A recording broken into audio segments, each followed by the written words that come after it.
नमस्कार, स्वागत है आप सभी का यूट्यूब चैनल पर। तो देखिए फ्रेंड्स, सबसे पहले तो बुक का नाम आप लोग देख लीजिए, क्योंकि कमेंट्स में फिर बुक के नाम आप लोग पूछने लगते हैं। तो ब्राउन का सामान्य ज्ञान है और ये बिहार एसएससी या कोई भी कम्पिटिटिव एग्जाम के लिए अगर कम समय है तो उसके लिए ये बेस्ट बुक है, जिससे कि हम तैयारी कर सकते हैं। तो आज हम लोग देखेंगे उत्तर वैदिक काल, ऋग वैदिक काल के हम लोग आर्थिक, सामाजिक, धार्मिक सभी जीवन को देख लिए हैं कि किस प्रकार उस समय जीवन थे। और आज हम लोग इस वीडियो में उत्तर वैदिक काल के आर्थिक, सामाजिक, राजनीतिक सभी जीवन को देखेंगे, जिसमें कि विवाह भी उस समय अलग अलग प्रकार से होता था। सभी विवाह जो कि 8 प्रकार की शादी होती थी उनको देखेंगे। 16 संस्कार जिनसे कि हमारे एग्जाम में प्रश्न पूछे जाते हैं। तो चलिए बढ़ते हैं बिना देरी किए हुए अपने टॉपिक की तरफ। अगर आप लोग नए हो, वीडियो पसंद आ जाती है तो चैनल को सब्सक्राइब, लाइक, शेयर करना ना भूलें। तो शुरू करते हैं अपने टॉपिक को। उत्तर वैदिक काल। उत्तर वैदिक काल में आर्यों की भौगोलिक सीमा को इस वीडियो में हम लोग देखने वाले हैं। तो देखिए, उत्तर वैदिक काल में आर्यों का भौगोलिक विस्तार उत्तर में क्या है? उत्तर में हिमालय तक था, दक्षिण में विंध्य पर्वतमाला तक था, पश्चिम में अफगानिस्तान और पूरब में उत्तरी बिहार तक इनकी जो भौगोलिक सीमा थी, यानी आर्य फैले हुए थे। आगे देखते हैं। अब बारी आती है उत्तर वैदिक काल में आर्यों का सामाजिक जीवन कैसा हो गया। तो देखिए, उत्तर वैदिक काल का समाज जो था वो कितने वर्णों में विभक्त हो गया? तो 4 वर्णों में विभक्त हो गया। कौन कौन सा? तो ब्राह्मण, क्षत्रिय, वैश्य और शूद्र, इन 4 वर्णों में उत्तर वैदिक काल में समाज को बांट दिया गया। इस वर्ण व्यवस्था का आधार कर्म से बदल करके जन्म कर दिया गया। ऋग वैदिक काल में क्या था? किसी भी वर्ण का आधार जो है किस पर होता था? कर्म पर होता था, लेकिन यहाँ पर बदल करके जन्म कर दिया गया। तो ये छोटे छोटे जो डिफरेंस है ना, इनसे प्रश्न पूछे जाते हैं, तो ये सभी को आप लोगों को ध्यान में रखना होगा। आगे बढ़ते हैं। चारों आश्रम, ब्रह्मचर्य, गृहस्थ, वानप्रस्थ और संन्यास आश्रम का सबसे पहला जो उल्लेख मिलता है वो मिलता है जबालोपनिषद में। ठीक है, कहाँ पर मिलता है चारों आश्रमों का उल्लेख? तो जबालोपनिषद में मिलता है। उत्तर वैदिक काल में नारियों की जो स्थिति थी उसमें क्या होता है? गिरावट आ जाता है। ऋग वैदिक काल में जहाँ नारियाँ जो पति के साथ बैठती थी, यज्ञ में शामिल होती थी, वहीं उत्तर वैदिक काल में क्या हो जाता है? तो गिरावट आती है। ऋग वैदिक काल में जहाँ स्त्रियों का उपनयन संस्कार होता था, वहीं उत्तर वैदिक काल में क्या हो जाता है? तो ये जो संस्कार है वो बंद हो जाता है। अथर्ववेद में कन्या के जन्म की निंदा की गई है। किस वेद में? तो अथर्ववेद में। ये याद रखना है कि किस वेद में कन्या के जन्म की निंदा की गई है। तो अथर्ववेद में कन्या के जन्म की निंदा की गई है। ऐतरेय ब्राह्मण में कन्या को चिंता का कारण बताया गया है। ऐतरेय जो ब्राह्मण है, ये किसका ब्राह्मण ग्रंथ है? तो ये ऋग्वेद का ब्राह्मण ग्रंथ है। ठीक है, याद रखना है। नेक्स्ट बढ़ते हैं। तैत्तिरीय अरण्यक में स्त्रियों को शूद्रत्व पतित कहा गया है। क्या कहा गया है? तो शूद्रत्व पतित कहा गया है। किसमें? तैत्तिरीय अरण्यक में। वहीं शतपथ ब्राह्मण में पत्नी को अर्धांगिनी कहा गया है। ठीक है, तो ये सभी पॉइंट याद रखने होंगे कि शतपथ ब्राह्मण में मान लीजिए 4 इधर दे देता है, इधर दे देता है और मिलाने के लिए बोल देगा, तो वहाँ पर तो ये सभी पॉइंट याद रखने होंगे जुड़ जुड़ के कि शतपथ ब्राह्मण में पत्नी को क्या कहा गया है? तो अर्धांगिनी कहा गया है। विदुषी महिलाएं उत्तर वैदिक काल में कौन कौन थी? तो मैत्रेय, गार्गी, शल्वा, वनवा एवं काव्यानी जो थी वो विदुषी महिलाएं थी उत्तर वैदिक काल की। स्त्रियों का सभा एवं समिति में भाग लेना भी बंद हो जाता है। जो स्त्रियां पतिव्रता नहीं रह जाती थी उनके लिए वरुण प्रभास संपन्न किया जाता था। ठीक है, क्या किया जाता था? तो वरुण प्रभास संपन्न किया जाता था। आगे अब देखते हैं उत्तर वैदिक काल में आर्थिक जीवन कैसा था। उत्तर वैदिक काल में तो स्त्रियों का जीवन भाई बहुत दयनीय हो गया, लेकिन अब आर्थिक जीवन देखते हैं कि आर्थिक जीवन कैसा था। तो उत्तर वैदिक काल में आर्यों की अर्थव्यवस्था का प्रमुख आधार क्या था? कृषि। ठीक है, प्रमुख आधार अगर पूछ लेता है तो वहाँ पर ऑप्शंस में दिया रहेगा पशुपालन, कृषि या अन्य कुछ और दिया रहेगा, तो वहाँ पर क्या हो जाएगा? कृषि हो जाएगा। इस काल में कई प्रकार की फसलों का उत्पादन होने लगा, जैसे व्रीहि यानी चावल को व्रीहि कहा जाता था, मांस यानी उड़द का दाल, यव, जौ, गोधूम और यानी गेहूँ, इन सभी का क्या होने लगा? तो उत्पादन होने लगा। किस काल में? तो उत्तर वैदिक काल में। उत्तर वैदिक काल में लोहे की जानकारी हुई, जिससे खेती आसान हो गई। तो लोहे की जानकारी किस काल में मिलता है? तो उत्तर वैदिक काल में मिला, जिससे कि खेती क्या करना आसान हो गया। उत्तर वैदिक काल में अयस के 2 रूप चर्चित हैं, श्याम या कृष्ण। यानी अयस किसको कहा जाता था? लोहा को कहा जाता था। तो जिसका 2 रूप आता है, कौन कौन सा? तो कृष्ण अयस और लौह अयस। दोनों तो है लोहा और तांबा, लेकिन दोनों का अलग अलग नाम आ गया। शतपथ ब्राह्मण में हल संबंधी विधान का भी वर्णन मिलता है। किसका? तो हल संबंधी विधान का वर्णन मिलता है। उत्तर वैदिक काल के लोग 4 प्रकार के मृद भांडों से परिचित थे। किस काल के लोग? उत्तर वैदिक काल के लोग काला, लाल, काली पॉलिशदार और चित्रित धूसर वाली मृद भांड। ठीक है, तो देख लेते हैं हम लोग। लाल और काला तो हो ही गया, फिर उसके बाद आता है काली पॉलिशदार, चित्रित धूसर और लाल मृद भांड से परिचित थे उत्तर वैदिक काल के लोग। इन अब आगे बढ़ते हैं। 1000 ईसा पूर्व लोहा सबसे पहले कर्नाटक के धारवाड़ में मिला है। तो कर्नाटक राज्य के धारवाड़ जिले में मिला है क्या, लोहा मिला है। इसी समय पाकिस्तान के गंधार क्षेत्र में भी लोहे का प्रयोग होने लगा। सर्वाधिक लौह औजार अंतरजी खेड़ा से प्राप्त हुए हैं। सबसे अधिक जो लोहे के औजार यानी हथियार हैं वो कहाँ से प्राप्त हुआ है, तो अंतरजी खेड़ा से प्राप्त हुआ है। खेती और विधि शिल्पों की बदौलत अब उत्तर वैदिक काल के लोग अस्थायी जीवन अपनाने में समर्थ हो जाते हैं। पहले लोग क्या करते थे, एक जगह से दूसरी जगह भ्रमण करके जीवन व्यतीत करते थे, लेकिन जब सारी चीज़ें जब उपलब्ध होने लगी धीरे धीरे, तो लोग क्या करने लगे, अस्थायी होने लगे, मतलब एक ही जगह पर वो टिकने लगते हैं। अब आते हैं हम राजनीतिक जीवन की तरफ कि उत्तर वैदिक काल का राजनीतिक जीवन कैसा था। तो देखिए, उत्तर वैदिक काल में राजकीय प्रभुत्व सामने आया। कौन सा प्रभुत्व, तो राजकीय प्रभुत्व सामने आता है। विदत लगभग समाप्त हो गया था एवं सभा समिति का प्रभाव भी कम हो गया था। ये सभी ऋग्वेद काल में था जो ये सभाएं होती थी, लेकिन उत्तर वैदिक काल में ये सभी क्या होने लगती हैं, धीरे धीरे समाप्त होने लगता है। इस काल में कबीलों ने जनपद का रूप ग्रहण कर लिया, यानी कबीलों को क्या कहा जाने लगा, जनपद कहा जाने लगा। जैसे भारत व पुरु ने मिल करके कुरु जनपद की स्थापना की, तथा तुर्वश व क्रीवी ने मिल करके पंचाल जनपद की स्थापना की। तो ये पॉइंट याद रखिएगा कि कुरु जनपद की स्थापना किसने की, तो भरत व पुरु ने मिल करके। और पंचाल जनपद की स्थापना किसने की, तो तुर्वश और क्रीवी ने मिल करके पंचाल जनपद की स्थापना की। उत्तर वैदिक काल में राजाओं को विभिन्न नामों से पुकारा जाता था।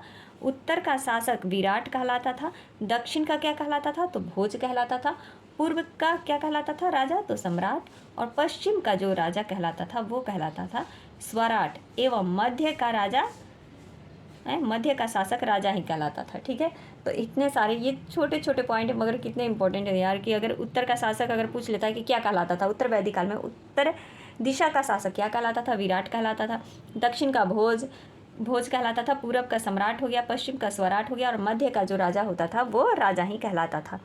आगे बढ़ते हैं। राजा का पद अनुवांशिक बन गया, यानी राजा का क्या हो गया, मतलब पीढ़ी दर पीढ़ी चलने वाला बन गया, कि हाँ भाई राजा का बेटा ही राजा बनते जाएगा, अनुवांशिक बन गया। सामान्यतः उसके ज्येष्ठ पुत्र को ही मिलने लगा था। ये सही बात है कि कुछ भी अगर कार्य होता है तो कोई भी अपने सबसे जो बड़ा उसका पुत्र या पुत्री होती है उसी को पद देता है। इस काल में संग्रहिता गोविकर्तन जैसे अधिकारियों का अस्तित्व सामने आया। राजाओं का प्रभाव उनके यज्ञों द्वारा बढ़ने लगा। ठीक है, तो कौन कौन से यज्ञ होते थे, राजसु यज्ञ किसके लिए होता था, तो राज्य अभिषेक के समय ये होता था यज्ञ। अश्वमेघ यज्ञ साम्राज्य का विस्तार करने के लिए होता था। अश्वमेघ यज्ञ में बोला जाता है ना कि घोड़ा राजा लोग छोड़ देता था, जहाँ तक उसका घोड़ा जाएगा वहाँ तक उसका साम्राज्य होता था। वाजपेयी यज्ञ क्या होता था, तो रथ दौड़ की आकांक्षा से ये होता, यानी ये शक्ति प्रदर्शन के लिए किया जाता था वाजपेयी यज्ञ। तो ये यज्ञ से भी आई होप आप लोग को ये पता याद हो गया होगा। अब आते हैं धार्मिक जीवन की तरफ। तो उत्तर वैदिक काल में धर्मकांड आधारित हो गया था। उत्तर वैदिक काल में धर्मकांड आधारित हो गया। इस काल के महत्वपूर्ण देवता, चलिए अब हमारा नेक्स्ट पॉइंट आता है धार्मिक जीवन। तो देख लेते हैं। तो उत्तर वैदिक काल में क्या होता है, तो धर्मकांड जो होते हैं वो आधारित हो जाते हैं, यानी उत्तर वैदिक काल पूरी धर्म पर आधारित हो जाता है। इस काल के महत्वपूर्ण देवता कौन थे, तो प्रजापति जिसको ब्रह्मा कहते हैं, शिव, रुद्र तथा नारायण, विष्णु, ये सभी देवता प्रमुख थे। पुषण जो ऋग वैदिक काल में पशुओं के देवता थे अब शूद्रों के देवता हो गए। कौन, पुषण। इस काल में गृहस्थों के लिए पंच महायज्ञ भी होने लगा। गृहस्थों के लिए कौन सा यज्ञ होने लगा, तो पंच महायज्ञ होने लगा।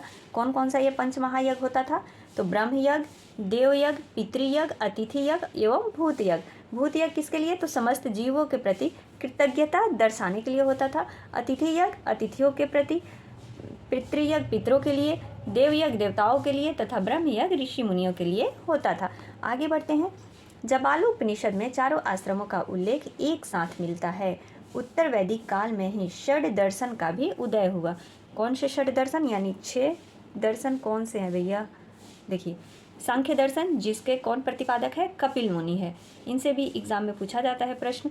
योग पतंजलि, न्याय गौतम ऋषि, वैशिष्ट कनाद मुनि थे प्रतिपादक, पूर्व मीमांसा जैमिनी, और उत्तर मीमांसा के थे वादरायण। कौन थे, वादरायण थे प्रतिपादक। ठीक, अब चलिए 16 संस्कार को देखते हैं कि 16 संस्कार कौन कौन से थे उत्तर वैदिक काल में।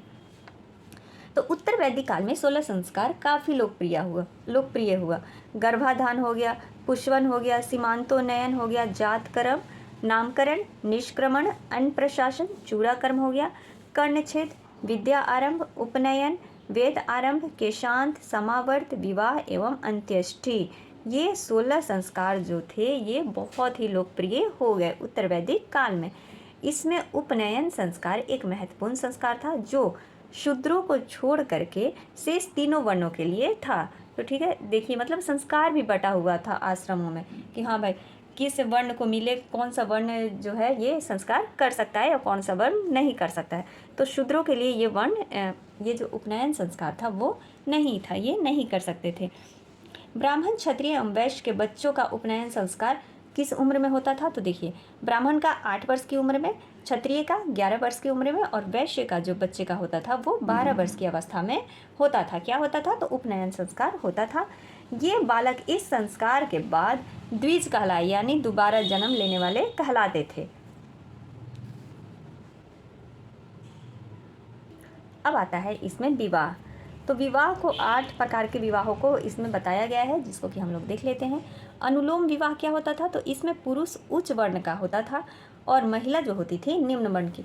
अनुलोम, अनु में देखिए याद रखिए, अनुलोम में पुरुष जो है उच्च वर्ण का होता है और महिला जो होती थी वो नीच जाति की होती थी। आगे आता है प्रतिलोम। इसमें क्या होता है? तो इसमें प्रतिलोम एक अगर याद हो गया तो दूसरा तो अपने आप ही याद हो जाएगा कि अनुलोम में भैया पुरुष उच्च वर्ण का हुआ, तो प्रतिलोम अगर आ गया उसका तो उसमें क्या हो जाएगा? उल्टा हो जाएगा, पुरुष निम्न वर्ण का हो जाएगा और महिला जो है वो उच्च वर्ण की हो जाती है। चलिए, गृह सूत्रों के अनुसार 8 प्रकार के विवाह का उल्लेख किया गया है। तो चलिए इन 8 प्रकार के विवाह को देख लेते हैं। ब्राह्मण विवाह क्या होता था? तो यह सबसे पहले प्रचलित एवं उत्तम विवाह था। कौन सा? ब्रह्म विवाह। उसके बाद आता है दैव विवाह। यह करने वाले ब्राह्मण से पुत्री का विवाह किया जाता था जिसको क्या कहा जाता था? दैव विवाह कहा जाता था। आर्य विवाह, तो कन्या का पिता वर से गाय लेकर के कन्या का विवाह कर देता था। अच्छा था, गाय दहेज में लेता था पहले आर्य विवाह में। प्रजापत्य विवाह में इसमें कन्या का पिता वर को वचन देता था। ठीक है, तो कन्या का जो पिता है वो वर को वचन देता था प्रजापत्य विवाह में। असुर विवाह में वर से मूल्य लेकर के कन्या को बेचा जाता था। अब ये हो गया असुर विवाह। और जो आजकल विवाह हो रहा है उसको फिर क्या कहेंगे कि कन्या से लेकर के वर को बेच रहे हैं, जो हद है आजकल का ये विवाह हो रहा है। गंधर्व विवाह किस प्रकार का विवाह था? तो यह प्रेम विवाह था जिसमें माता पिता की अनुमति नहीं ली जाती थी। जब लड़का लड़की ही राजी तो क्या करेगा काजी भैया। आते हैं राक्षस विवाह की तरफ। इस विवाह में वधू का अपहरण किया जाता था। किस विवाह में? राक्षस विवाह में। नाम से ही पता चल रहा है राक्षस, यानी हरण करके ही क्या किया जाता था? शादी किया जाता था। नेक्स्ट हमारा बच गया पैशाच विवाह। यह जबरदस्ती का किया जाने वाला विवाह था, पैशाच विवाह। इन सभी शब्दों को देख लीजिए, फिर इनसे जुड़े हम लोग कुछ महत्वपूर्ण पॉइंट हैं उनको देख लेते हैं। ऋग्वेद काल में उल्लेखित शब्दों की संख्या है। पिता को कितनी बार में पिता का कितना बार उल्लेख किया गया है? 335 बार। इंद्र का 250 बार, अग्नि का 200 बार, गाय 176, विष 170 बार, सोम देवता का वर्णन 144 बार किया गया है, सभा का 8 बार किया गया है, समिति का 9 बार, रुद्र का 3 बार, यमुना का भी 3 बार किया गया है, गंगा का 1 बार सिर्फ किया गया है, सिंधु नदी का सर्वाधिक बार किया गया है, विष्णु का 100 बार किया गया है, वरुण देवता का 30 बार किया गया है और कृषि का 33 बार तथा जन का 275 बार किया गया है। तो इसको 1 से 2 बार अगर आप लोग देख लेंगे तो वो पूरी तरह से याद हो जाए। चलिए अब ये कुछ महत्वपूर्ण क्वेश्चन दिए गए हैं जिसको कि हम लोग देख लेते हैं। वैदिक साहित्य सर्वप्रथम और सर्वप्राचीन। 2 जैन तीर्थकर अरिष्ट नेमि एवं ऋषभ देव का उल्लेख किसमें मिला है? तो ऋग्वेद में मिला है। ठीक है, नाम याद रख लीजिए, अरिष्ट नेमि एवं ऋषभ देव का उल्लेख मिलता है ऋग्वेद काल में। अस्तो मा सदगम्य का सर्वप्रथम उल्लेख भी ऋग्वेद में किया गया है। सबसे प्राचीन ब्राह्मण ग्रंथ कौन सा है? तो कृष्ण यजुर्वेद का ब्राह्मण ग्रंथ है सबसे प्राचीन ब्राह्मण ग्रंथ। सबसे प्राचीन उपनिषद कौन सा है? तो छंदोग्य एवं बृहद्रणायक जो है वो सबसे प्राचीन उपनिषद है। प्रथम 3 आश्रम एवं श्री कृष्ण का प्रथम बार उल्लेख किसमें किया गया है? तो वो किया गया है छांदोग्य उपनिषद में। किसमें? छांदोग्य उपनिषद में सबसे पहली बार तीनों आश्रम, बाल आश्रम, गृहस्थ एवं वानप्रस्थ आश्रम तथा कृष्ण का उल्लेख किया गया है। नेक्स्ट है हमारा चारों आश्रम का सर्वप्रथम उल्लेख किसमें मिलता है? तो अभी हम लोग पढ़े थे जवालो उपनिषद में। पुनर्जन्म सर्वप्रथम उल्लेख शतपथ ब्राह्मण या फिर बृहदारण्यक उपनिषद में मिलता है। पुनर्जन्म का सबसे पहला उल्लेख मिलता है। गीता से भी पहले निष्काम कर्म योग का जो सर्वप्रथम उल्लेख मिलता है वो किस उपनिषद में, तो ईशोपनिषद में मिलता है। भारत कबीले का सर्वप्रथम उल्लेख ऋग्वेद में मिलता है। ऋग वैदिक काल का सर्वप्रथम देवता कौन, तो इंद्र देव को माना गया है। उत्तर वैदिक काल का सर्व प्रमुख देवता कौन, तो प्रजापति को कहा गया है। राजस्व यज्ञ का सर्वप्रथम उल्लेख ऐतरेय ब्राह्मण में मिलता है। ऋग वैदिक काल में सर्वाधिक प्रयुक्त होने वाली धातु कौन थी, तो कांस्य या फिर तांबा, यानी जिसको अयस्क कहते हैं। ऋग वैदिक काल की स्तुत्य नदी कौन है, तो सिंधु नदी है। ऋग वैदिक की सबसे पवित्र नदी कौन सी कहलाती है, तो सरस्वती नदी।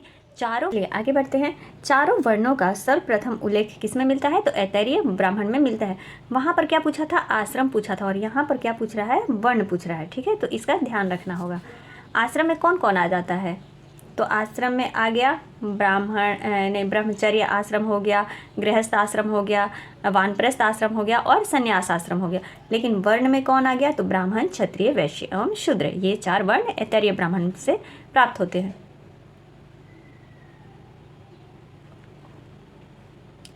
नेक्स्ट है हमारा याज्ञवल्क्य गार्गी संवाद उल्लेखित है किस उपनिषद में, तो बृहद्रणायक उपनिषद में इसका उल्लेख मिलता है।